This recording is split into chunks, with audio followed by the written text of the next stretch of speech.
باللہ من الشیطان الرجیم بسم اللہ الرحمن الرحیم رب اشرح لی صدری ویسر لی امری واحلل عقدۃ من لسانی یفقہوا قولی رب یسر ولا تؤثر وتمم بالخیر اللہم انت اجعل القرآن ربیع قلبی ونور صدری وجلاء حزنی وذہاب ہمی اللہم ارنا الحق حقا وارزقنا اتباعہ وارنا الباطل باطلا وارزقنا اجتنابہ آمین یا رب العالمین۔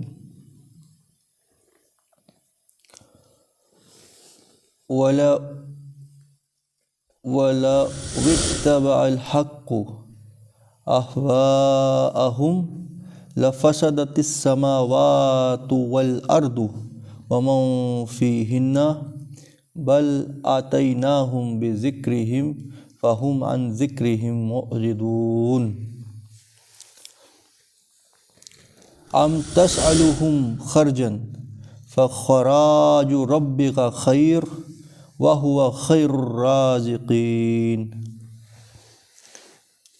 اللہ تعالیٰ فرما رہے ہیں کہ جو دنیا میں ہم نے اپنے رسول اور انبیاء مبعوث کیے، ان کے اوپر جو ہم کتاب نازل کرتے ہیں، جیسے کہ ہم نے پڑھا ہے قرآن میں، اور یہ بار بار ریفرنس ہم نے ڈسکس کیا، اللہ تعالیٰ فرما رہے ہیں ہم نے جتنے بھی رسول دنیا میں بھیجے، ان کا مقصد جو یہی تھا کہ انسانوں کو ان کے حقیقی رب کے ساتھ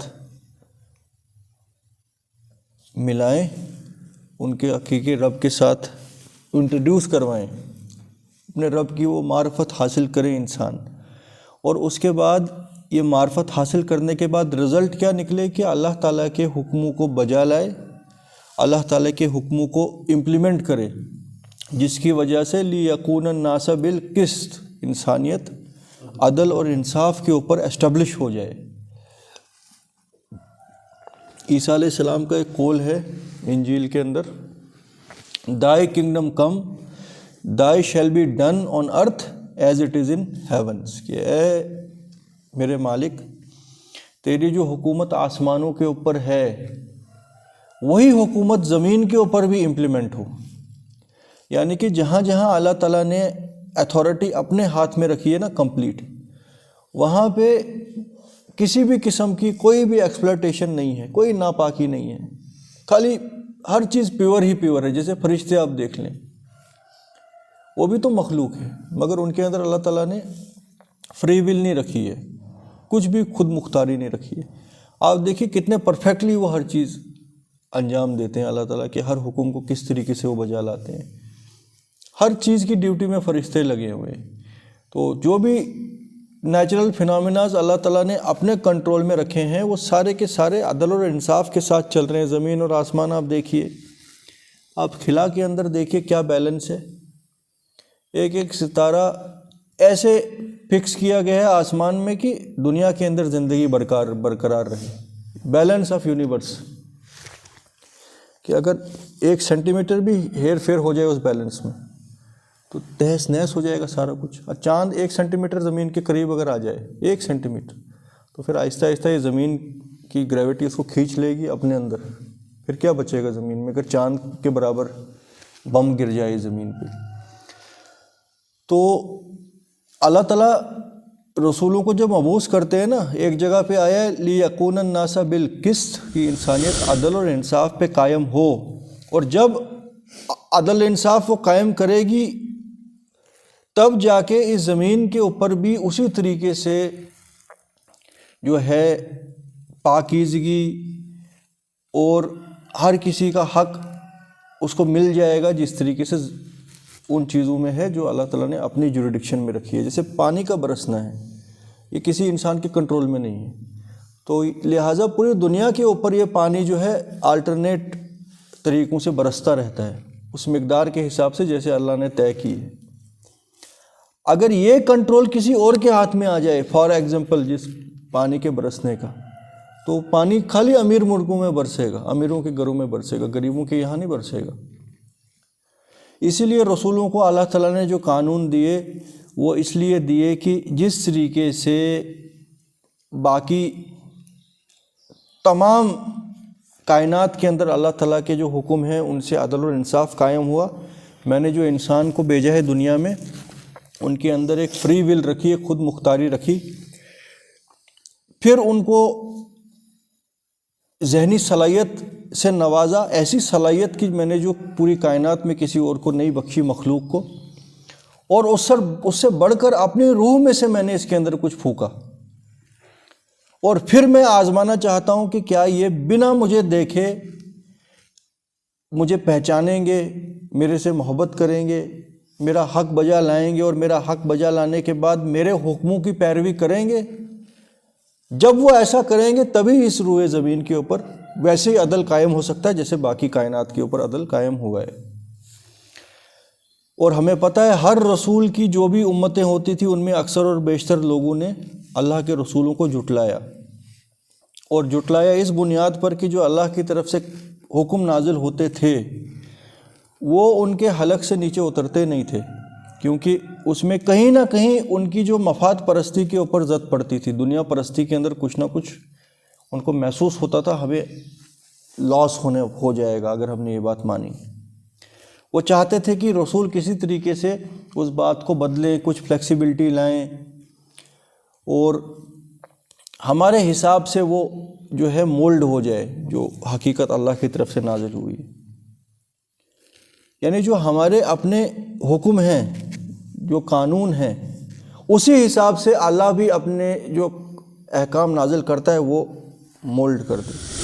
تو اسی کے بارے میں اللہ تعالیٰ فرما رہے ہیں وَلَوِ اتَّبَعَ الْحَقَّ، اگر پیروی کرتا حق جو یعنی میری طرف سے نازل ہو رہا ہے، اہواءہم، ان کی خواہشات نفس کی پیروی اگر کرتی میری وحی، یعنی اگر ان کے حساب سے میں حکم نازل کرنے لگ جاؤں، لَفَسَدَتِ السَّمَاوَاتُ وَالْأَرْضُ، تو زمین اور آسمان تو فساد سے ہلاک ہو جائیں گے، فساد برپا ہو جائے گا زمین اور آسمانوں میں، وَمَن فِيهِنَّ، اور ان کے درمیان جو کچھ ہے سب تہس نہس اور تباہ برباد ہو جائے گا اگر میں نے ان بیوقوفوں کے حکموں کے حساب سے جو ہے وہی نازل کی، احکام نازل کیے۔ بل آتیناہم بذکرہم فہم عن ذکرہم معرضون، کہ اے نبی آپ تو ان کے پاس جو ہے بھیجے گئے ہیں نصیحت کے ساتھ، جو ان کے لیے نصیحت ہے، مگر وہ اپنی نصیحت سے روگردانی کرتے ہیں۔ ام تسألہم خرجا فخراج ربک خیر وہو خیر الرازقین، کیا تم ان سے اجر مانگتے ہو؟ یہاں پہ وہی اسلوب استعمال کیا گیا ہے جیسے باقی جگہ آیتوں میں فرمایا گیا ہے نا کہ اے نبی جب تم انہیں حق کی طرف بلاتے ہو، انصاف کی طرف بلاتے ہو، ان کی کمر ٹوٹنے لگتی ہے، جیسے کہ تم نے پتہ نہیں کیا ان سے مانگ لیا، اپنی اس دعوت کے اوپر کیا چیز تم نے ان سے مانگ لی، کوئی تنخواہ وصول کر لی تم نے ان سے، ایسے ہی ان کے اوپر بوجھ پڑتا ہے اور ان کی کمر ٹوٹ جاتی ہے۔ کیا یہ دیکھتے نہیں ہیں کہ یہ میرا جو رسول ہے یہ بنا کسی مقصد کے، بنا کسی دنیائی فائدے کے، اپنا تن من اور دھن اللہ تعالیٰ کے راستے میں قربان کر کے اور بے لوث ان لوگوں کے لیے دن اور رات اپنے رب سے بھی دعائیں کرتا ہے کہ یہ سیدھے راستے پر آ جائیں، اور ان سے کچھ چاہتا نہیں ہے دنیا کی زندگی میں، جیسے کہ یہ لوگ ہیں یہ کیا کرتے ہیں، ان کا تو ہر کوئی دنیا کا جو کام ہوتا ہے وہ کچھ نہ کچھ فائدے کے لیے ہی ہوتا ہے، یہ اس بات کو کمپریہینڈ ہی نہیں کر پا رہے ہیں کوئی بندہ بنا کسی دنیائی فائدے کے بھی کچھ کر سکتا ہے، کیونکہ یہ ویسے ہی لوگ تھے۔ تو اللہ تعالیٰ ان کو جگہ جگہ قرآن میں فرماتے ہیں کیا میرے اس محبوب بندے نے تم سے کوئی ایسی چیز مانگ لی کہ جس کے بوجھ کے تلے تمہاری کمر ہی ٹوٹ گئی اور تم بالکل کان نہیں دھرتے کہ یہ کیا چیز تم سے مانگ رہا ہے، یہ کیا کہہ رہا ہے۔ ام تسألہم خرجا، تو کیا اس نے کچھ تم سے مانگ لیا دنیائی طور پر، فخراج ربک خیر، ارے یہ تم سے کیا مانگے گا، اس کے لیے تو جو اللہ نے اس کو دینے کے لیے رکھا ہے وہ بہت بہتر ہے، وَهُوَ خَيْرُ الرَّازِقِينَ، اور وہ سب سے بہترین رزق دینے والا ہے۔ اور کیا عطا کیا ہے اللہ تعالیٰ نے نبی کریم صلی اللہ علیہ وسلم کو، اور اِنَّا أَعْطَيْنَاكَ الْكَوْثَرَ فصلی لربک وانحر ان شانئک هو الابتر۔ یہ ایک جھلک اللہ تعالیٰ نے دکھائی ہے کہ اے نبی ہم نے تو تم کو کوثر عطا کیا ہے۔ یہ کوثر کیا شے ہے یہ ہم سمجھ نہیں سکتے ہیں، روایتوں میں آتا ہے یہ جنت کے کوئی دریا کا نام ہے۔ اے نبی ہم نے یہ تمہیں ابھی ستا رہے ہیں اور یہ سمجھ رہے ہیں کہ دنیا میں ان کو مال اور اولاد ہم نے دیا ہے، یہ بہت کامیابی ہے دنیا کی زندگی میں، اور یہ تمہیں تانے دیتے ہیں۔ یہ پتہ ہے آیت کب نازل ہوئی ہے؟ اس وقت نبی کریم صلی اللہ علیہ وسلم کا مذاق اڑا رہے تھے، جب حضرت ان کے نبی کریم صلی اللہ علیہ وسلم کی تو لڑکیاں ہی تھیں خالی، تو اللہ تعالیٰ نے ان کو 2 لڑکوں سے بھی نوازا تھا مگر وہ زیادہ دیر زندہ نہیں رہے تھے۔ تو جب غالباً دوسرے والی اولاد بھی گزر گئی، اس وقت لوگوں نے ہنسنا شروع کیا کہ دیکھو یہ ہے اللہ کا رسول، اس کی تو نسل ہی ختم ہو گئی، کیونکہ نسل تو لڑکے سے چلتی ہے۔ تو وہ مذاق لانتی جیسے اڑاتے پھر مذاق ہے نا ویسے اڑانے لگے۔ تو اللہ تعالیٰ تسکین دے رہے نبی کریم صلی اللہ علیہ وسلم کو، انا اعطیناک الکوثر، اے نبی یہ تم پہ کیا ہنسیں گے، ہم نے تو تم کو کوثر عطا کیا ہے۔ فصلی لربک وانحر، تو اپنے رب کے لیے نماز قائم کرو اور اس کی پاکیزگی بیان کرو۔ ان شانئک هو الابتر، اصل میں جڑیں تو ان ظالموں کی کھود دی جانے والی ہیں۔ یہ کیا تمہیں کہتے ہیں کہ تمہاری تو جڑی ختم ہو گئی، تمہاری تو نسل ہی نہیں رہی؟ ارے تمہیں تو وہ چیز عطا کی ہے کہ وہ ان کے گمان میں بھی نہیں ہے۔ اگر کسی کی نسل ختم کی گئی وہ تو ان ظالموں کی جڑیں کھود دی گئی۔ آج ابو جہل کا کوئی جاننے والا ہے دنیا میں؟ ابو لہب، وہ خالی لعنت کے لیے استعمال ہوتے ہیں ورڈ، اگر کسی پہ لعنت کرنی ہے تو ابو جہل اور ابو لہب۔ تو اللہ تعالیٰ نے نام کس کا بلند کر دیا۔ قیامت کے دن حوض کوثر کے اوپر کون مقیم ہوں گے؟ یہ حوض کوثر کا ہی ذکر ہے پھر، کیونکہ حدیث بھی ہے نا، یہ کوئی اللہ کی طرف سے کوئی پتہ نہیں کیا یہ رحمت والی کوئی نہر ہے، اور حوض کوثر پہ نبی کریم صلی اللہ علیہ وسلم پائے جائیں گے آخرت میں۔ اور غالباً اس وقت کوئی سورس آف واٹر کسی کے لیے نہیں ہوگا، یہ جنت کی ایک نہر ہوگی کہ جہاں پہ نبی کریم صلی اللہ علیہ وسلم خود موجود ہوں گے۔ تو بہت سے مسلمان اپنے آپ کو کہنے والے لوگ نبی کریم صلی اللہ علیہ وسلم کے پاس جائیں گے اور ان سے عرض کریں گے کہ اے اللہ کے رسول ہم اس حوض کوثر سے پانی پینا چاہتے ہیں۔ تو نبی کریم صلی اللہ علیہ وسلم غالباً ان کو اجازت دے دیں گے، مگر تب تک فرشتے اللہ کے حکم سے آئیں گے اور کہیں گے اے محمد یہ تم کیا کر رہے ہو، ان کو اجازت نہیں ہے یہاں سے پانی لینے کی۔ تمہیں پتہ ہے تمہارے جانے کی، یہ تو کہتے ہیں یہ تمہارے امتی ہیں، مگر تمہیں پتہ ہے انہوں نے تمہارے جانے کے بعد کیا کچھ کرتوت کیے۔ تو پھر مجھے یہ روایت ورڈ ٹو ورڈ تو یاد نہیں ہے، مگر نبی کریم صلی اللہ علیہ وسلم بھی غصہ ہو جائیں گے، بولیں گے ان کو یہاں سے لے جاؤ، سوکن نکل جاؤ یہاں سے۔ تو کیا یہ دنیا کے لوگ نبی کریم صلی اللہ علیہ وسلم کو دے دیتے ہیں، اللہ کے انبیاء کو دیں گے۔ فخراج ربک خیر،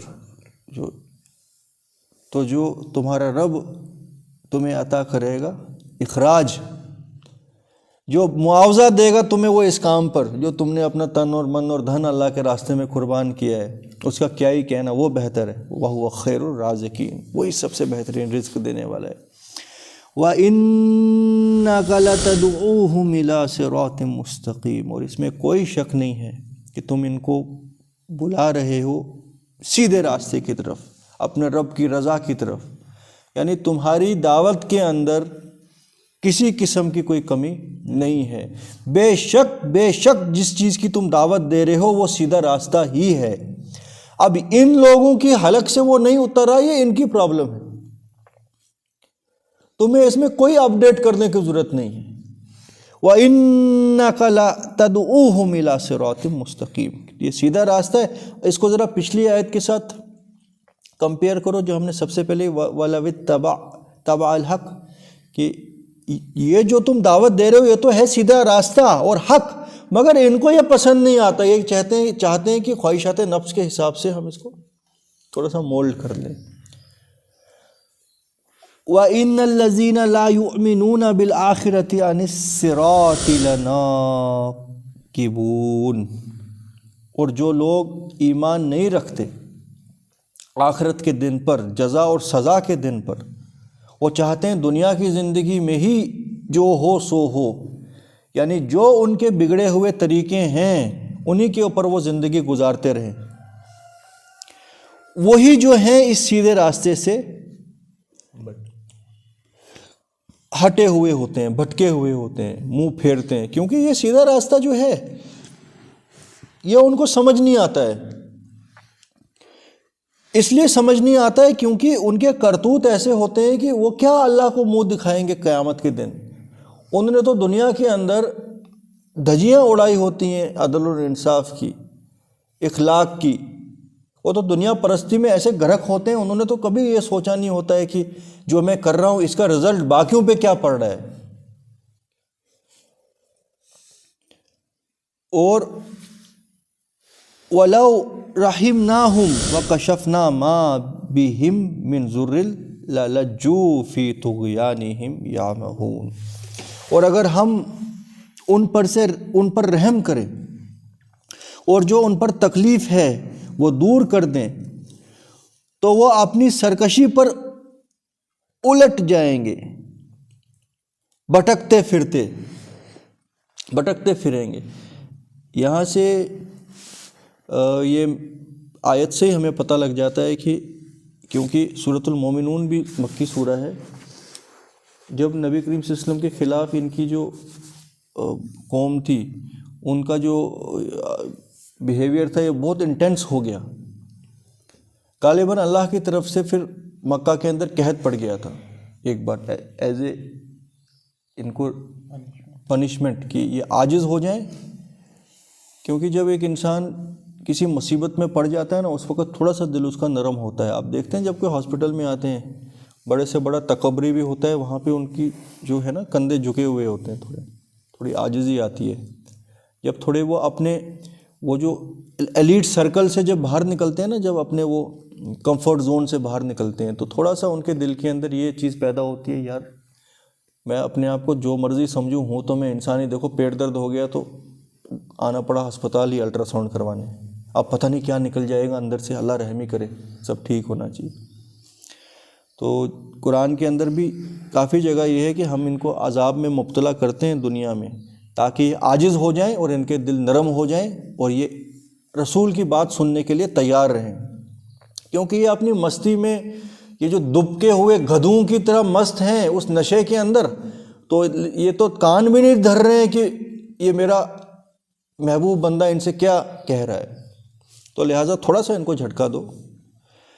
پھر روایتوں میں آتا ہے کہ مکہ میں قحط پڑ گیا تھا، فیمائن، اور یہ لوگ لگے پھر جو ہے گڑ گڑانے،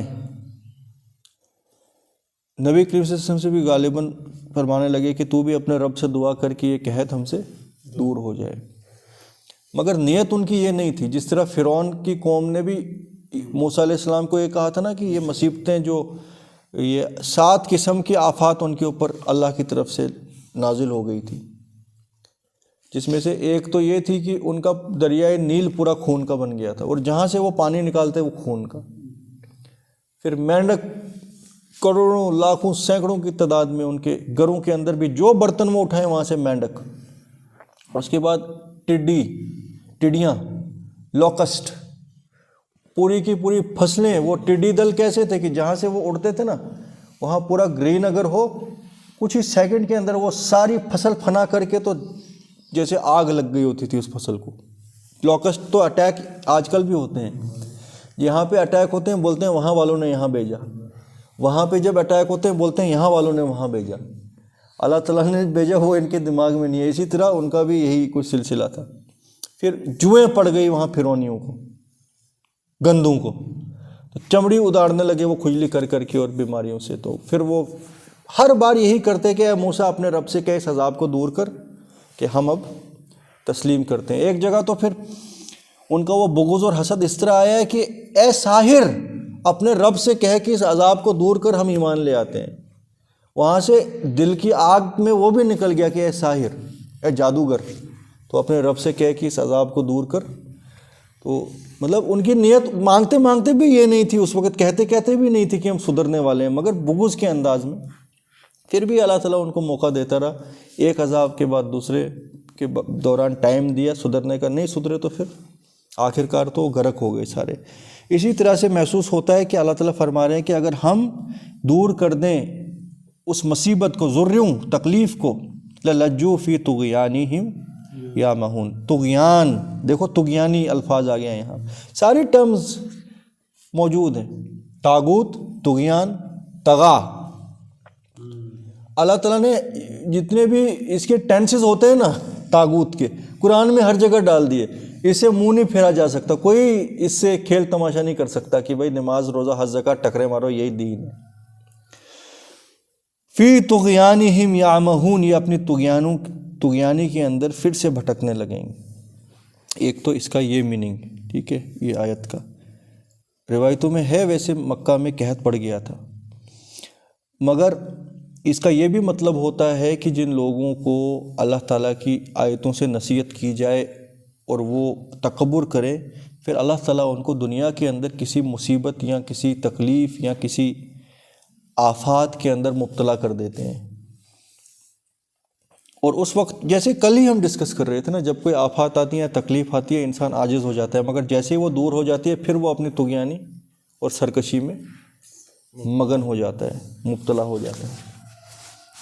میں نے کل آپ کو کتنی اچھی اگزامپل دی تھی، وہ گاڑی والی، تو وہ جب تک جموں آئے نا تب تک ان کو یاد تھا کہ ہم مشکل سے بچیں، تو وہ جب پورے جموں میں ڈھونڈنے گئے کہ سب سے جو ہے کمزور جو مرنے والی بکری ہے وہ کہاں سے ملے گی، پھر انہوں نے وہ بکری لائی، وہ ذبح کی، وہ شاید مرغے کے برابر اس کا گوشت نکلا ہوگا، اتنی بیمار، تو بس انہوں نے وہ اپنی آفات جو ہے اس بکری کے اوپر اونڈھیل کے، وہ تو ایسے بھی مر جاتی کچھ دن میں، تو انہوں نے اس کو ذبح کروا کے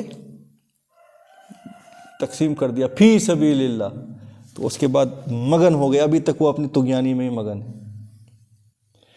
تو وہی کچھ یہ بھی کرتے ہیں، وَلَقَدْ أَخَذْنَاهُمْ بِالْعَذَابِ فَمَا اسْتَقَامُوا لِرَبِّهِمْ وَمَا يَتَضَرَّعُونَ، اور البتہ ہم نے انہیں عذاب میں پکڑا، پھر نہ انہوں نے عاجزی کی اور نہ وہ گڑ گڑائے۔ یعنی اللہ تعالیٰ کے عذاب کے اندر بھی یہ لوگ جو تھے یہ اپنے رب کی معرفت نہیں پہچانے، ان کے اندر وہ روگ جو تھا نا، جو بیماری، وہ اتنی بڑی ہوئی تھی کہ اس کو بھی انہوں نے جس طریقے سے توبہ کرنی تھی انہوں نے ویسی توبہ نہیں کی۔ لقد اخذناہم، بے شک ہم نے ان کو پکڑا، بالعذاب، فما استقاموا لربہم وما یتضرعون، تو انہوں نے اپنے رب کو نہیں پکارا، اس کے سامنے نہیں گر گڑائے۔ حتی اذا فتحنا علیہم بابا ذا عذاب شدید اذا ہم فیہ مبلسون، اور یہاں تک کہ ہم نے کھول دیے ان کے اوپر شدید عذاب کے دروازے، اور پھر اس عذاب میں وہ مایوس پڑے رہ گئے۔ ہم نے ان پر سخت عذاب کا دروازہ کھول دیا تو اس وقت وہ اس میں مایوس ہو گئے۔ اس کا یہ مطلب ہو سکتا ہے کہ دنیا کے اندر جو مصیبتوں میں جب ان کو مبتلا کیا گیا، یہ کچھ نہ کچھ جو تھے اس مصیبت کے وقت تو سہمتے، اور وہ بھی اپنے فائدے کے لیے کہ اب ہم توبہ کر لیں گے تو عذاب دور ہو جائے گا، تو جیسے عذاب دور ہو جائے گا یہ پھر سے اسی اپنی سرکشی کے اوپر لوٹ جاتے، یہاں تک کہ ہم نے ان کے اوپر شدید عذاب کا دروازہ کھول دیا، یعنی کہ ان میں سے کسی کو موت آ گئی تو گیا پھر قبر میں، وہ شدید عذاب میں پھر مایوس پڑا رہا قیامت کے دن تک۔ ایک تو یہ مطلب اس کا ہو سکتا ہے کہ نہیں، انڈیویجول لیول پہ، اور قوموں کے لیول پہ پھر پوری کی پوری قوموں کو بھی ہلاک کر دیا گیا۔ اچھا، جس وقت فرعون کی قوم کو ہلاک کیا گیا، چلو دنیا میں تو وہ 5-10 منٹ کے لیے تڑپی ہوگی سمندر میں اور ختم ہو گئی، مگر وہ جو دنیا کے اندر ان کا تڑپنا اور مرنا تھا وہ تو ابتدا تھی، عذاب کی انتہا نہیں تھی، وہ that was just the starting point۔ قرآن میں ایک جگہ یہ آتا ہے نا، ان فرعونیوں کو ہم قیامت کے دن تک ڈیلی جہنم کا راؤنڈ کرواتے ہیں، ان کی پوری جو بٹالین ہے نا وہ جہنم کے ارد گرد گھومتی رہتی ہے، ہر دن ان کا یہی کچھ. سوچو کیا بیتتا ہوگا ان کے دل کے اوپر. وہ ڈیلی گردش ان کی چل رہی ہے جہنم میں. داخل ابھی نہیں ہوئے ہیں مگر ان کو دکھایا جاتا ہے او ظالموں دیکھو تمہارا انجام. ان کی روح کانپ جاتی ہوگی وہ جہنم کے عذاب دیکھ کے. پھر صبح تک شاید پھر تھوڑا سا بھول جاتے ہوں گے، پھر ایک راؤنڈ لگا کے لاؤ ان کو جہنم کا. یہ تو ایک بار مرنا، یہ تو سینکڑوں بار مرنے کے برابر ہے. آپ یہ سوچو نا، ایک پنجرا ہے جہاں پہ ایک بھوکا شیر ہے. اس بھوکے پرانے زمانے میں کیا کرتے تھے رومن امپائر والے؟ جو کوئی عیسائی ہو جاتا تھا، عیسائی تو کیا اس وقت مسلمان ہی ہو گئے وہ عیسائی، یہ کیا کرتے تھے، یہ عیسائی جو ہے نا وہ ان کے دین کے خلاف. عیسیٰ علیہ السلام تو اللہ کا دین لے کے آئے تھے نا، رومن امپائر کا دین کچھ الگ تھا. یہ اس روب میں کہ کوئی بندہ عیسائی نہ بن جائے، ایک فیسٹیول کرتے تھے یہ اپنے اپنے علاقے میں. وہاں پہ بھوکے بھیڑیے یا بھوکے شیر پنجرے میں رکھتے تھے. پھر جو ان کو مل جاتا تھا نا کہ اس نے جی قبول کر لیا ہے، اسلام قبول کر لیا ہے، عیسائیت تو ورڈ ٹھیک نہیں ہے، اسلام قبول کیا، اس کو سارے لوگوں کو جمع کر کے عبرت کے لیے اس بھوکے شیر کے پنجرے میں ڈال دیتے تھے. اور وہ ہوتا تھا آدم خور شیر، جس کو انسان کے خون کا نشہ لگا ہوا ہے. پھر وہ ان لوگوں کے سامنے چیرتا اور پھاڑتا تھا اس کو. ذرا سوچو نا، یہ ایک ایگزیبیشن چل رہی ہوتی، وہاں سامنے ان کا گورنر بیٹھتا تھا اور ساری عوام وٹنس کرتی تھی. تو اس بھوکے شیر کو چیر پھاڑتے ہوئے دیکھنا، تو باقیوں کے دل پہ کیا بیت رہی ہوگی اس کی، کہ اگر میں اس میں داخل ہو گیا. چھوٹی سی ایک ایگزامپل ہے کہ جس کو قیامت کی گردش کرائی جائے نا ہر دن، ان کی روحوں کو برزخ سے نکال کے لے جاؤ، ان کو ایک چکر اور مروا کے لاؤ جہاں ان کا ٹھکانہ ہے. تو یہ تو قیامت کی عذاب کے بعد یہ تو جہنم کے عذاب کے برابر ہی عذاب ہے. یہ تو ڈیلی مرنا ہوا. تو اللہ تعالیٰ فرما رہے ہیں یہاں تک کہ فتحنا، ہم نے کھول دیے ان کے اوپر شدید عذاب کے دروازے، اذا ہم فیہ مبلسون، تو بس پھر مایوس پڑے رہ گئے اس میں. اس کے بعد کیونکہ واپس تو جانا نہیں ہے، توبہ تو قبول نہیں ہونی ہے.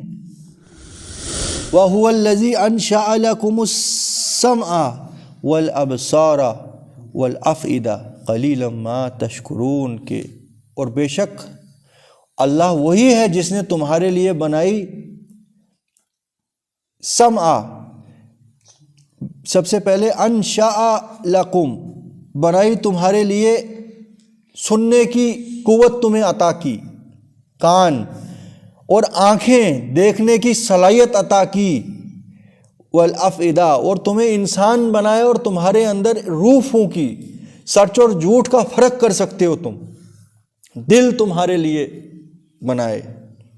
قلیلا ما تشکرون، مگر تم نے اپنے رب کی ان نعمتوں کا شکر ادا نہیں کیا. آنکھوں کا شکر ادا کیسے ہوتا؟ کہ جب تم زمین اور آسمان میں اللہ کی نشانیاں دیکھتے، تمہارے دل سے اپنے رب کا شکر نکلنا چاہیے تھا. جب تم اللہ کی آیات سنتے، تمہاری روح کے اندر جو ایمان ہے وہ بڑھنا چاہیے تھا، وہ تھا کانوں کا شکر کرنا، ادا کرنا. اور تمہارے جو دل تھے وہ سچ اور جھوٹ کا فرق کرنے والے ہونے چاہیے تھے. تمہارے دل کے اندر فرقان ہونی چاہیے تھی کہ یہ بات سچ ہے، یہ بات جھوٹ ہے. کیونکہ یہ تو انسان ہونے کا بنیادی تقاضا تھا کہ تم جانور نہیں ہو، تم انسان ہو. مگر تم نے جو آنکھیں تھی وہ کس لیے استعمال کی؟ ظاہری چیزیں دیکھنے کے لیے، کبھی اپنے رب کی معرفت کو پہچاننے کے لیے استعمال نہیں کی.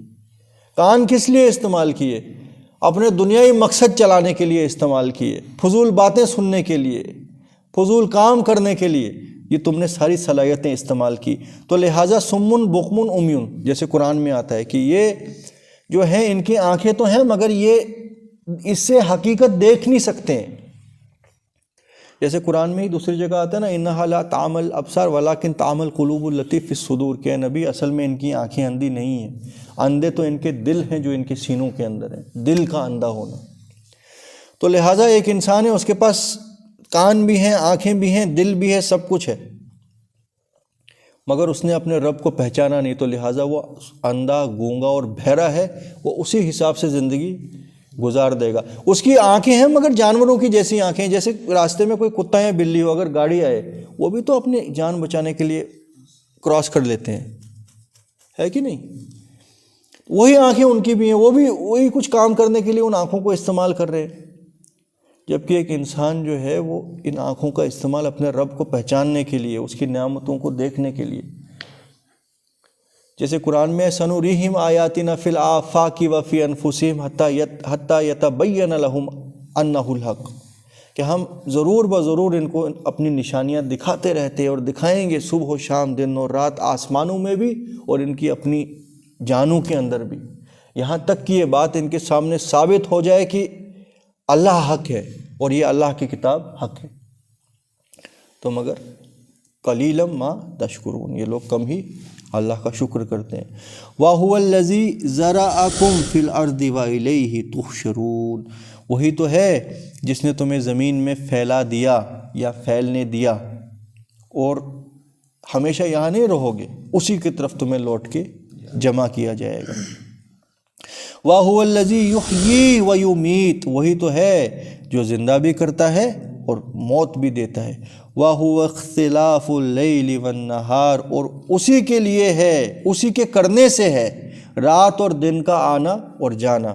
افلا تعقلون، کیا تم عقل سے کام نہیں لیتے کہ یہ سورج اور چاند جو کس پریسائز کیلکولیشن کے ساتھ ہزاروں لاکھوں سالوں سے بنا کسی ٹائم ڈیلے کے آتے اور جاتے ہیں، جس وجہ سے دنیا میں تمہاری زندگی سموتھ چلے۔ افلا تعقلون، کیا تم بالکل عقل نہیں کرتے؟ رات کو جب ہم سونے کے لیے اپنے اپنے بستر پہ جاتے ہیں، ہم لائٹ آف کر دیتے ہیں نا اپنی، تو سورج کی لائٹ کون آف کر دیتا ہے اس ٹائم کی؟ اب انسان اب تو آرام کر، میں تو آسمان میں تھوڑی ٹھنڈک لے کے آتا ہوں۔ یہ جو نائٹ لیمپ ہم آن کرتے ہیں رات کو، یہ آسمان میں چاند کا لیمپ کون آن کرتا ہے؟ جو گھڑی کا کام بھی کرتا ہے، سودنگ لائٹ کا کام، ٹھنڈک کا کام، اور جس کے گھٹنے اور بڑھنے سے ہمیں مہینوں اور سالوں کا پتہ لگتا ہے۔ یہ اتنی پریسائز کیلکولیشن لاکھوں سالوں سے کس نے کر کے رکھی ہیں؟ بل قالوا مثل ما قال الاولون، کہ اے نبی یہ جو لوگ ہیں یہ وہی کچھ باتیں کہہ رہے ہیں جو ان سے پہلے لوگوں نے کہی، تو آپ اس کے اوپر اتنا رنجیدہ نہ ہوں۔ قالوا اذا متنا وكنا ترابا وعظاما انا لمبعوثون، یہ بھی وہی کہتے ہیں جو پچھلوں نے کہا کہ کیا جب ہم مر جائیں گے، مٹی ہو جائیں گے، گل جائیں گے ہماری ہڈیاں، انا لمبعوثون، کیا پھر ہم دوبارہ اٹھائے جائیں گے؟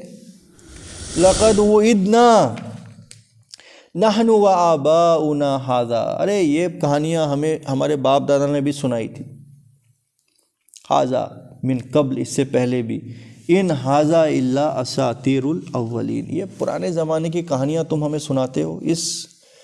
اس وقت تو کہا جا رہا ہوگا 14ویں صدی میں، ہے نا؟ 14ویں صدی تھی نہیں،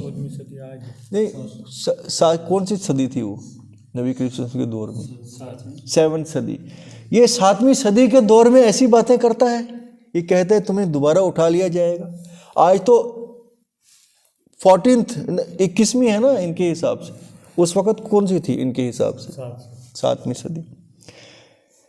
تو آج بھی یہی کہتے ہیں نا، 21ویں صدی میں یہ ایسی باتیں ہمیں کہہ رہے ہیں کہ اللہ ہے، قیامت کا دن آئے گا، گل سڑ جاؤ گے تو واپس نکالا جائے گا، یہ لاکھوں لوگ جو مر گئے یہ کہاں سے واپس آئیں گے؟ اچھا کوئی زیادہ ہی سائنٹیفک برین والے وہ بولتا ہے یہ جو ایسٹرونٹ آسمان میں مر جاتے ہیں تو یہ کہاں سے واپس آئیں گے؟ کوئی سمندر میں سب میرین میں غرق ہو گیا تو مچھلی اس کو کھا گئی، وہ کہاں سے واپس آئے گا؟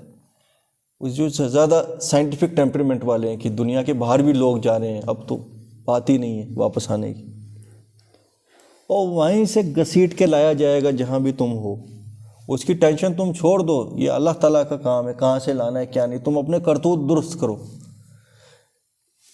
تو نحن وآباؤنا ھذا من قبل ان ھذا الا اساطیر الاولین۔ یہ کچھ نہیں ہے پچھلے زمانوں کی کہانیاں. قل لمن الارض ومن فیہا ان کنتم تعلمون. اے نبی ان سے ذرا پوچھو تو صحیح کس کا ہے وہ کچھ، بس فرما دیجئے کہ کس لیے ہے زمین اور جو کچھ اس میں ہے. فیہا ان کنتم تعلمون، اگر تم کچھ جانتے ہو. ذرا میں تم سے سوال کرتا ہوں اے نبی، ان سے سوال پوچھو کہ یہ زمین اور جو کچھ اس میں ہے یہ کس کا ہے، اس کا اصلی وارث کون ہے، اس کا اصلی مالک کون ہے. سیقولون للہ، تو ضرور کہیں گے اللہ کا. افلا تذکرون، تو کیا تم نصیحت نہیں پکڑتے. ذرا اس آیت کو آپ اس طریقے سے سمجھیے، دنیا میں سب سے بڑے سے بڑا کٹر دنیا پرست بھی اس کو بولیں گے یار یہ سارا کچھ کس نے بنایا ہے، بولے گا نا اللہ نے. آج بھی ٹیسٹ کر لو نا آپ، مسلمان یا غیر مسلمان کسی سے بھی یہ پوچھو کہ یار یہ پوری سسٹی کس نے بنائی ہے، یہ کس کا ہے. کوئی بولے گا پرمیشور، کوئی بولے گا اللہ، کوئی بولے گا خدا. مگر یہ بس کلمے ہوں گے، ان کلموں کا ان کے اوپر کوئی اثر نہیں ہوتا. آج بھی ٹیسٹ کر سکتے ہیں یہ آیات ہم. بڑے سے بڑا کٹر بھی ہے ایک فطرت کے اندر سے نکلے گا اللہ کا ہے. یار جب اللہ کا ہے تو خود کہہ رہا ہے. 99.99% بولیں گے اللہ کا ہے، 0.01 پر بولیں گے خود ہی بن گیا. قرآن بات کرتا ہے میجورٹی کی ہمیشہ. وہ جو یہ جیک ایسز جو ہوتے ہیں، ایک ہوتا ہے نا گدھا، ایک ہوتا ہے جیک ایس جو اپنے آپ کو تھوڑا زیادہ انٹیلیجنٹ سمجھے مگر ہے تو گدھا ہی. وہ بولیں گے نہیں خود بخود ملبہ آ گیا اور خود بخود سب کچھ بن گیا. ان کو فی الحال ایک سائڈ کر کے جنرلی انسانیت سے اگر آپ پوچھیں گے نا کہ یہ کس نے بنایا، کس کا ہے یہ سب کچھ. فیہا ان کنتم تعلمون، اگر تم مانتے ہو. سیقولون للہ، یہ ضرور بضرور کہیں گے اللہ کا. افلا تذکرون، تو کیا تم جو بات کہہ رہے ہو ذرا اس کو سوچو تو صحیح. کیا تم نصیحت نہیں پکڑتے، کیا تم غور و فکر نہیں کرتے. قل من رب السماوات السبع ورب العرش العظیم، ان سے کہہ دو، ان سے پوچھو کون ہے آسمانوں کا، 7 آسمانوں کا رب، اور کون ہے اس عظیم سلطنت کا مالک، عرش العظیم، عرش عظیم کا مالک کون ہے. سیقولون للہ، ضرور کہیں گے اللہ. قل افلا تتقون، تو کیا تم پھر اس رب کے لیے پرہیزگاری اختیار نہیں کرتے جو تم زبان سے کہتے ہو. قل من بیدہ ملکوت کل شیء وہو یجیر ولا یجار علیہ ان کنتم تعلمون. آپ فرما دیجئے کس کے ہاتھ میں ہے ہر چیز کا اختیار. ملکوت کل شیء، اور جو حفاظت کرتا ہے اور اس کو کسی کی حفاظت کی ضرورت نہیں. ان کنتم تعلمون، اگر تم جانتے ہو تو بتاؤ وہ کون ہے. سیقولون للہ، تو اس کا بھی جواب جنرلی انسانیت بولے گی اللہ، پرمیشور، ایشور، خالق، برہما کوئی بولے گا، پوری کائنات کا مالک. قل فانا تسحرون، تو اگر یہ ساری باتیں تم کرتے ہو تو تمہیں کس نے جادو کر کے پاگل کر دیا ہے.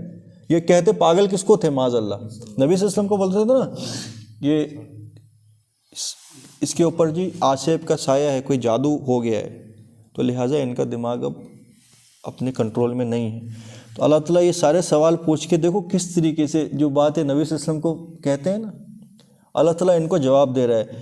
تو سیقولون للہ، ان سوالوں کے بعد پھر یہ جب یہ کہیں گے سیقولون للہ، تو قل فانا تسحرون، تو تمہیں کس نے پھر جادو میں پھنسا دیا کہ سب کچھ جانتے بوجھتے بھی تم اپنے رب کی پیروی اختیار نہیں کرتے. تسحرون، تمہیں کس نے دیوانہ کر دیا. یہاں پہ اللہ تعالیٰ کا اشارہ کس کی طرف ہے، کس نے دیوانہ کیا ہے انسانیت کو؟ شیطان. بل آتیناہم بالحق وانہم لقاذبون، بلکہ اے نبی آپ تو بھیجے گئے ہیں حق کے ساتھ، وانہم لقاذبون، مگر یہ جو ہے یہ حق کو جھٹلا رہے ہیں. مَتَّخَذَ اللَّهُ مِن وَلَدٍ وَمَا كَانَ مَعَهُ مِنْ إِلَٰهٍ، اللہ تعالیٰ نے کسی کو بیٹا نہیں بنایا. دیکھیے قرآن خطاب کرتا ہے پوری انسانیت کو، اور انسانیت کا ایک میجورٹی کا حصہ ہوا کرتا تھا کبھی کرسچن، آج تو وہ سارے ایتھیسٹ ہیں. تو ان سے خطاب کیا جا رہا ہے کہ اللہ تعالیٰ نے کسی کو بیٹا نہیں بنایا، اور وما کان معہ من الہ، اس کے ساتھ کوئی اور خدائی میں شامل نہیں ہے. وَإِذًا لَذَهَبَ كُلُّ إِلَٰهٍ بِمَا خَلَقَ، اگر ایسا ہوتا کہ اللہ کے ساتھ اور بھی کوئی پارٹنرشپ میں ہوتا، معاذ اللہ خدا، تو پھر یہ پارٹنرشپ زیادہ دیر چلتی نہیں، ہر خدا اپنی اپنی چیز کھینچ لیتا. بما خلق، جو کچھ اس نے پیدا کیا تھا وہ اس پہ اپنا اختیار جماتا، تو دنیا کیسے چلتی؟ دیکھو نا، ہو سکتا ہے کہ جبکہ ایگزامپل نہیں فٹ ہوگی اس جگہ، کسی بھی ادارے کے 2 سربراہ اگر ہوں، انسان کی فطرت بھی کہتی ہے وہ نہیں چلے گا. جو انسان نے لاز اور قانون بنائے، ہر اسٹیٹ کا ایک رکھا نا رولر، اگر 2 ہو سائملٹینیسلی تو کیا ایک کچھ حکم دے گا دوسرا کچھ کرے گا؟ تو کوئی ڈسپلن رہے گا؟ تو اگر ایک چھوٹے سے ادارے میں، چھوٹی سی اسٹیٹ میں یا چھوٹے سے ملک میں اگر ڈسپلن نہیں رہے گا، تو پوری کائنات میں اگر ایک سے علاوہ خدا ہوں گے تو ڈسپلن کیسے رہ سکتا ہے؟ ہر کوئی چاہے گا کہ میری خدائی زیادہ رہے. یہ اللہ سبحانہ و تعالیٰ نے انسان کو بنایا ہے نا، اس کی سائیکلوجی بھی اللہ نے ہی بنائی ہے. تو اللہ تعالیٰ انسان کی سائیکلوجی کے حساب سے اس کو سوچنے پہ مجبور کر رہے ہیں اس آیت میں کہ تم خود سوچو، کیا تمہارا دل یہ مانتا ہے کہ اتنا کمپلیکیٹڈ اور اتنا پرفیکٹ اور اتنا عدل اور انصاف والی کائنات کوئی 2 یا 3 یا 4 یا 5 یا ملٹیپل مالکوں کی تخلیق ہو سکتی ہے؟ پھر اس میں اتنی ہارمنی کیسے ہو سکتی تھی؟ تو اگر ایسا ہوتا کہ اللہ کے ساتھ کوئی اور شریک ہوتا، یہ آیت مسلمان جو ایمان والے ہیں نا، ان لوگوں کو محسوس ہوگی کہ یہ ڈیٹیل جو ہے، ٹھیک ہم تو مانتے ہیں کہ اللہ کے علاوہ کوئی اور خدا نہیں ہے، مگر جو مشرک ہوتے ہیں نا، جو اللہ کے ساتھ شریک کرنے والے ہیں، یہ ڈیٹیل ان کے لیے زیادہ امپورٹنٹ ہے، اس لیے بیان کی جاتی ہے. کیونکہ قرآن خالی مومن کو خطاب نہیں کرتا ہے، وہ پوری انسانیت کو خطاب کرتا ہے. انسانیت کا ایک طبقہ تو پیچھے آیا نا جنہوں نے اللہ کے ساتھ خدا کو شریک کیا، بیٹا بنایا، اللہ کا بیٹا بنایا. اسی انسانیت کا ایک طبقہ وہ بھی تو ہے جو اللہ کو بھی مانتا ہے اور کہتا ہے اس کے ساتھ اور بھی شریک ہیں. ان کو ان کی سائیکلوجی کے حساب سے سمجھایا جا رہا ہے. تم یہ سوچو کہ کیا اللہ کے علاوہ اگر کوئی خدا ہوتا تو یہ سسٹم، یہ کائنات کا یونیورس اور یہ کائنات کی حکومت اس عدل اور انصاف اور پریسیجن اور پرفیکشن کے ساتھ چل سکتی تھی؟ پھر تو ہر کوئی جو خدا جس نے جو کچھ بنایا تھا وہ کبھی نہ کبھی آپس میں ان کی ہو جاتی ہے نا، وہ آپس میں لڑ پڑتے تو سارا کچھ تہس نہس ہو جاتا. وَلَا كُلُّ إِلَٰهٍ بِمَا خَلَقَ وَلَعَلَىٰ بَعْضُهُمْ عَلَىٰ بَعْضٍ، اور ان میں سے ایک دوسرے پر چڑھائی کرتا، جیسے تم ایک دوسرے پر چڑھائی کرتے ہو، ایک دوسرے کی تم جو ہے جگہ لینے کی کوشش کرتے ہو، ایک دوسرے پہ سپیریورٹی چاہتے ہو. یہ بات تو مثالاً فرمائی گئی ہے نا پیچھے، یہ اللہ تعالیٰ کی شان یہ باتیں نہیں ہیں، مگر اب سمجھانا تو ہے انسان کو تو وہی کچھ سمجھایا جا سکتا ہے جتنا اس کا دماغ ہو. اس لیے آگے فرمایا گیا سبحان اللہ عما یصفون، اللہ بہت پاک ہے، بہت بالا تر ہے ان چیزوں سے جو یہ باتیں اس کے خلاف بنا رہے ہیں. اللہ تعالیٰ نے کتنی بیوٹیفلی یہ بات سمجھا دی. عالم الغیب والشہادہ، وہ جاننے والا ہے غیب کو بھی اور ان چیزوں کو بھی جو ظاہر ہیں، شہادہ آشکار. فتعالی عما یشرکون، وہ بہت بالا تر ہے ان شریکوں سے، ان چیزوں سے جو یہ اس کے خلاف گڑتے ہیں. قل ربی اما ترینی ما توعدون ربی فلا تجعلنی فی القوم الظالمین. تو اے نبی آپ دعا کریے. اب نبی کریم صلی اللہ علیہ وسلم کو یہ سکھایا گیا، آپ فرما دیں اے میرے رب جو ان سے وعدہ کیا جاتا ہے اگر تو مجھے دکھا دے، یعنی میری زندگی میں ہی ان کے اوپر وہ عذاب آ جائے. ربی فلا تجعلنی فی القوم الظالمین، اے میرے رب بس تو مجھے ظالم لوگوں میں شامل نہ کرنا. یعنی کہ اگر اے نبی اور اے مومنوں تم یہ اللہ سے دعا کیا کرو کہ اے پروردگار ان کی سرکشی کی وجہ سے اگر ان ظالموں کے اوپر عذاب آ جائے تو مجھ پہ رحم کرنا, مجھے ان ظالموں کے ساتھ شریک نہیں کرنا, ہوں میں اسی قوم کا انہی لوگوں میں, مگر اے پروردگار تم میری حفاظت کرنا. وَإِنَّا عَلَىٰ أَن نُّرِيَكَ مَا نَعِدُهُمْ لَقَادِرُونَ, اور بے شک اے نبی ہم اس پر قادر ہیں کہ ہم ان سے جو وعدہ کر رہے ہیں ہم تمہیں دکھا دیں. یعنی وہ ابھی بھی ہم نافذ کر سکتے ہیں وعدہ عذاب کا ان کے اوپر, مگر ہوا نہیں نا, ابھی تک نہیں ہوا. کر سکتا تھا رب العالمین, مگر اللہ کی منشا ایسی تھی کہ ابھی انسانیت کو موقع ملنا تھا.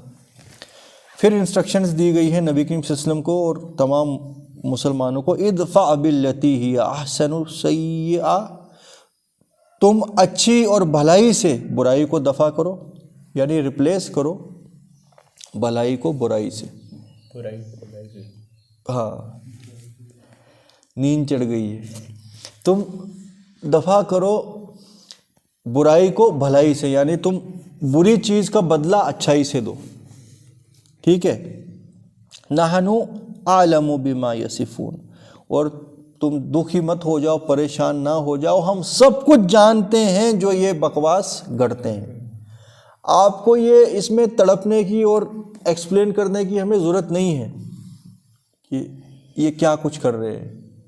ہم خوب جانتے ہیں آپ کی دل کی کیفیت, اور ہم خوب جانتے ہیں کہ جو یہ جھوٹ اور مکاریاں آپ کے خلاف گڑھ رہے ہیں. قرآن میں دوسری جگہ آتا ہے نا, لَقَدْ نَعْلَمُ إِنَّ يَضِيقُ صَدْرُكَ بِمَا يَقُولُونَ, اے نبی ہم خوب جانتے ہیں کہ جو باتیں یہ تمہارے خلاف گڑھتے ہیں ان سے تمہارے دل کے اندر درد پیدا ہوتا ہے, تمہارا سینہ بچتا ہے, ہم خوب جانتے ہیں. تو مگر تم صبر کرو جس طریقے سے تم سے پہلے تمام اللہ کے بندوں نے صبر کیا. تو یہاں پہ بھی فرمایا جا رہا ہے انسٹرکشنز نبی کریم صلی اللہ علیہ وسلم کے لیے اور تا قیام قیامت تمام داعی حق کے لیے کہ ادفع باللتی ہی احسن السیئہ, اگر تمہارے ساتھ کوئی برا بھی کر رہا ہو اس کا بدلہ تم پرسنل لیول پہ اچھائی سے دو, برے کا بدلہ برائی سے مت دو. نحن اعلم بما یصفون, اور اللہ خوب جانتا ہے جو جھوٹ یہ لوگ گڑھ رہے ہیں. وَقُلْ رَبِّ أَعُوذُ بِكَ مِنْ ہَمَزَاتِ الشَّيَاطِينِ, اور یہ دعا کرو کہ اے پروردگار مجھے شیطان کے وسوسوں سے محفوظ کر. جو یہ لوگ میرے ساتھ کر رہے ہیں کہیں اس کے رزلٹ میں میرے دماغ میں شیطان کوئی وسوسہ ڈال کے کہیں میں بھی غصے میں آ کے کوئی ایسا, دیکھو جنرلی جو بھی داعیہ اسلام ہے اس کو پتہ ہے کہ ایسی سچویشن آتی ہے کبھی انسان کا آپا جو ہے وہ آپا کھو دیتا ہے, جب دیکھتا ہے کہ یار یہ حد سے آگے گزر رہے, تو وہ بھی تو انسان ہی ہوتا ہے. مگر ایکچولی میں اس وقت اللہ کے بندوں کو یہی انسٹرکشن ہے کہ تم نے برائی کا بدلہ بھلائی سے دینا ہے, اور یہ دعا کرتے رہنی ہے کہ شیطان کے مس سے مجھے بچا, کہیں شیطان میرے دماغ پہ قابو نہ کر دے اور میں بھی کچھ ویسا ہی جاہلیت والے کام نہ کر دوں. معاذ اللہ نبی کریم صلی اللہ علیہ وسلم سے تو یہ چیز کبھی نہیں ہو سکتی. میں جنرلی یہ کہہ رہا ہوں کہ عام امت مسلمہ اور داعی اسلام جو ہیں ان کے لیے یہ بڑی امپورٹنٹ بات ہے, اور یہ دعا ہر کسی کو یاد کرنی چاہیے, کیونکہ شیطان جو ہے وہ کہیں نہ کہیں سے کچھ نہ کچھ وسوسہ انسان کے اندر پیدا کر ہی لیتا ہے. وَقُلْ رَبِّ أَعُوذُ بِكَ مِنْ ہَمَزَاتِ الشَّيَاطِينِ, اے پروردگار میرے مجھے شیطان, میں پناہ میں آتا ہوں شیطان کے وسوسوں سے, شیطان کے چھو جانے سے مجھ کو. وَأَعُوذُ بِكَ رَبِّ أَن يَحْضُرُونَ, اور اے پروردگار میں ڈرتا ہوں کہیں وہ آئیں میرے پاس, یعنی کہ وہ شیطان کا مس, شیطان کا وسوسہ کہیں مجھے چھو نہ جائے. اس آیت کے ساتھ پچھلی آیت جب آپ کنیکٹ کرتے ہیں پھر اس کا ایکچولی میننگ پتہ لگتا ہے کہ آپ برائی کا بدلہ بھلائی سے دیں, اور ہم خوب جانتے ہیں یہ کو جو کچھ ظلم کرتے ہیں, یعنی اس کا بدلہ ہم ان کو خود دے دیں گے. ابھی ہم موقع دے رہے ہیں تو آپ پریشان نہ ہو جائیے, اس میں بھی ہماری کچھ حکمت ہے. اور آپ اپنا آپا مت کھوئیے اور یہ دعا کرو کہ اے پروردگار مجھے شیطان سے محفوظ کر, اے میرے، اور 2 بار ایک ریپیٹ ہوا ہے، دیکھو وَأَعُوذُ بِكَ، اے میرے پروردگار میں تیری پناہ میں آتا ہوں کہ کہیں وہ وسوسے میرے اندر پیدا نہ ہو جائیں۔ حَتَّى إِذَا جَاءَ أَحَدَهُمُ الْمَوْتُ قَالَ رَبِّ ارْجِعُونِ، کہ یہ جو ظالم ہیں یہ تو اسی کنڈیشن میں رہیں گے یہاں تک کہ ان کو موت آ جائے، پھر جب ایک بار یہ ان فرشتوں کو دیکھ لیں گے جان نکالنے والوں کو حلق سے، یہ اس وقت گڑ گڑائیں گے اور کہیں گے قَالَ رَبِّ ارْجِعُونِ، اے پروردگار مجھے واپس بھیج۔ اب میں سب سمجھ گیا، یہ سب سچ تھا۔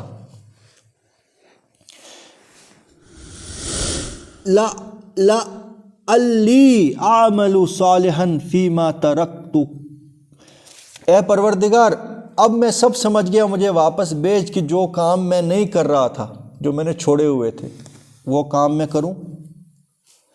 کلا، اللہ تعالیٰ کی طرف سے اس وقت حکم ہوگا ہرگز نہیں، انہا کلمۃ ہوا قائلھا، ہرگز ایسا نہیں ہوگا، یہ تو بس ایک ان کی منہ کی بات ہے جو وہ کہہ رہے ہیں، ٹھیک ہے، ہرگز نہیں، یہ تو ایک بات ہے جو وہ کہہ رہے ہیں۔ وَمِن وَرَائِهِمْ بَرْزَخٌ إِلَى يَوْمِ يُبْعَثُونَ، تو ایک بار جس کو موت آ جائے وہ پھر واپس نہیں جا سکتا۔ ان کے درمیان اور دنیا میں زندہ لوگوں کے درمیان ایک برزخ ہے، إِلَى يَوْمِ يُبْعَثُونَ، وہ برزخ تب تک نہیں کھلے گا جب تک قیامت کا دن نہ آئے۔ ہاں، قیامت کے دن پھر وہ بیریئر ہٹے گا، تبھی تو سارے واپس دنیا میں جمع ہوں گے نا۔ دیکھو کتنا کمپریہنسو اور کتنی کمپلیٹ بات رب العالمین کرتے ہیں۔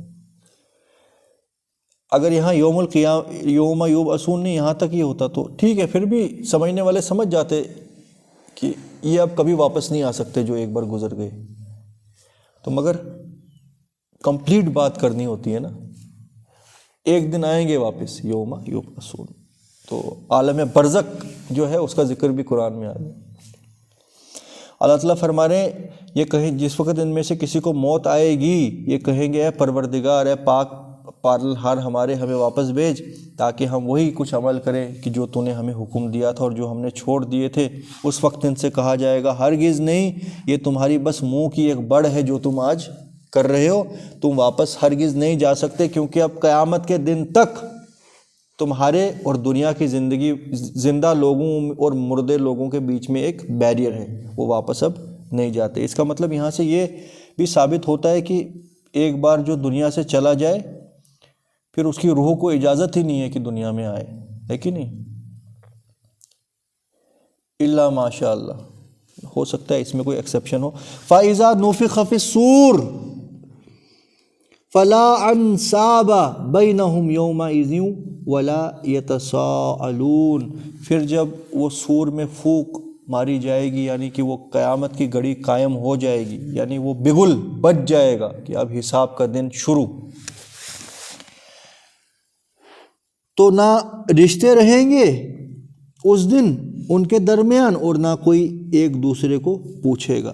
دنیا میں چاہے کتنی ہی زبردست دوستیاں اور رشتہ داریاں اور دنیا پرستی کے ساتھ ہوں، بزنس پارٹنرشپس ہوں، قیامت کی ٹینشن میں کسی کا کوئی خیال رہنے والا نہیں ہے۔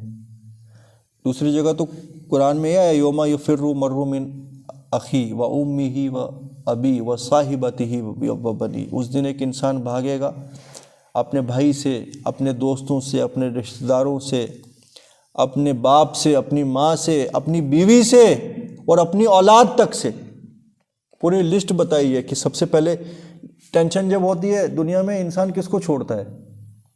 بھائی، ماں باپ کے ساتھ پھر بھی جڑا رہتا ہے، پھر اور ٹینشن تھوڑی بڑھ جاتی ہے، پھر کس کو چھوڑتا ہے؟ ماں باپ کو بھی، بیوی اور بچے کے ساتھ پھر بھی رہتا ہے۔ تو تھرڈ لاسٹ میں اللہ تعالیٰ فرما رہے صاحبتہ، بیوی بھی جاتی ہے، پھر جب ٹینشن سر سے اوپر، جب تو بھی نکل، مجھے ہمت نہیں ہے، پھر بھی بچے رہ جاتے ہیں، اولاد کے ساتھ بہت اٹیچمنٹ ہوتی ہے۔ آخر میں اللہ تعالیٰ فرما رہے و بنی یوم یفر المرء من اخی، اخی سب سے پہلے بھائی، و امہ و ابی ماں اور باپ، و صاحبتی بیوی کافی دیر تک رہتی ہے نا، اس کے بعد بیوی بھی و بنی، اس کے بعد اولاد بھی. کیوں؟ کہ اس دن ایسی ایک ٹینشن ہوگی کہ کسی کو کسی کا کوئی ہوش نہیں ہوگا. دنیا میں بھی اگر کوئی ایگزام ہو آپ کا بڑا لائف ڈیفائننگ ایگزام ہو، اس وقت آپ کا سگا بھائی بھی آپ کے ساتھ ٹیبل پہ رائٹ سائڈ بیٹھا ہو، تو آپ کبھی نہیں دیکھیں گے ادھر یا ادھر. وہ وہاں کیا، یہاں کہیں کھانا کھانے کہیں جانا ہو شادی میں، تو وہاں نہیں کوئی کسی کو پوچھتا. پلیٹیں لے کے ہوتے ہیں لائن میں، باپ پیچھے ہے تو بیٹا آگے ہے، بیوی آگے ہے تو پتی پیچھے. کوئی پوچھتا ہے؟ ساری اپنی ٹینشن میں ہے کہ کاؤنٹر سے جب کب کھانا لے لیں. یہ دنیا. تو یہاں کیا ہے، زیادہ سے زیادہ پلیٹ لیٹ مل جائے گی. اور وہاں جو حساب ہونا ہے اس کے بعد پتہ ہے کہ آج کمر توڑ حساب ہونے والا ہے، تو وہاں کون کس کے بارے میں پوچھے گا؟ تو فَإِذَا نُفِخَ فِي الصُّورِ فَلَا أَنْسَابَ بَيْنَهُمْ يَوْمَئِذٍ وَلَا يَتَسَاءَلُونَ. کوئی ان کے بیچ میں انصابہ، کوئی رشتے ناتے، کوئی دوستی، کوئی یاری، کچھ نہیں ہوگا. وَلَا يَتَسَاءَلُونَ، اور وہ ایک کسی کے بارے میں پوچھیں گے بھی نہیں. مگر آپ کو پتہ ہے اس میں استثناء کیا ہے؟ قرآن میں دوسری جگہ آیا ہے إِلَّا الَّذِينَ آمَنُوا. جو مومن لوگ ہوں گے نا، جو اللہ کے لیے جن کی دوستیاں دنیا میں، ان کی وہاں بھی قائم ہی رہیں گی. ان کے لیے تو لکھا ہے کہ وہ اونچے اونچے تختوں کے اوپر جو ہے اپنے گروپس بنا کے بیٹھے ہوں گے. اللہ کی نعمتیں ان میں گردش کر رہی ہوں گی اور وہ ڈسکس کر رہے ہوں گے. کہ پھر ایک جگہ یہ بھی آیا ہے کہ ایک جنتی جو ہے اس کے دماغ میں ایک خیال آئے گا کہ یار میرے باقی ساتھی تو یہاں ہیں، ان کے ساتھ تو وہ انجوائے کر رہا ہوگا. اللہ کی فیسٹ، جو اللہ کے دسترخوان ہوں گے، پھر ذرا ان کا حساب کر لو نا. یہاں دنیا کو کوئی بادشاہ اگر کسی کو بلا لے دعوت پہ، تو انسان بولے گا یار آج تو میری بڑی VIP ٹریٹمنٹ ہونے والا ہے. تو یہ کیا ہے؟ کیڑے مکوڑے ہیں دنیا کے. پوری کائنات کا رب جس کے لیے ہاسپٹیلٹی تیار کرے، پروٹوکول جس کے لیے بنایا جا رہا ہے، رب اور اس فرشتے لگے ہوئے، جناب یہاں سے چلیے، یہاں سے چلیے. تو ان کا کیا کچھ انجام ہے. اس وقت وہ ڈسکشن کر رہے ہوں گے، یعنی ان کی دوستیاں وہاں قائم ہیں جو اللہ کے لیے دوستیاں تھیں. وہ ان میں سے ایک یہ پوچھے گا کہ اس کے دماغ میں خیال آئے گا میرا ایک فلاں دوست ہوا کرتا تھا، وہ کہیں نظر نہیں آ رہا ہے، کہیں بھی نہیں ہے. تو جنت میں کیا ہے، جو ہی ایک انسان کوئی چیز سوچے تو اللہ اس کو پورا کر دیتے ہیں. اس کو دماغ میں آئے میں اس کو دیکھتا وہ کہاں ہے، ایک کھڑکی اس کے سامنے کھل جائے گی اور وہ جہنم کے بیچوں بیچ تڑپ رہا ہوگا، سڑ رہا ہوگا، عذاب اور لعنت میں مبتلا ہوگا. تو یہ اللہ نے اشارہ ہمیں دکھایا ہے کہ وہاں کیا کچھ ہوگا. تو یہ جو ہے اس کی روح کانپ جائے گی کہ اے میرے پالن ہار، تو نے مجھ پہ رحم کر دیا.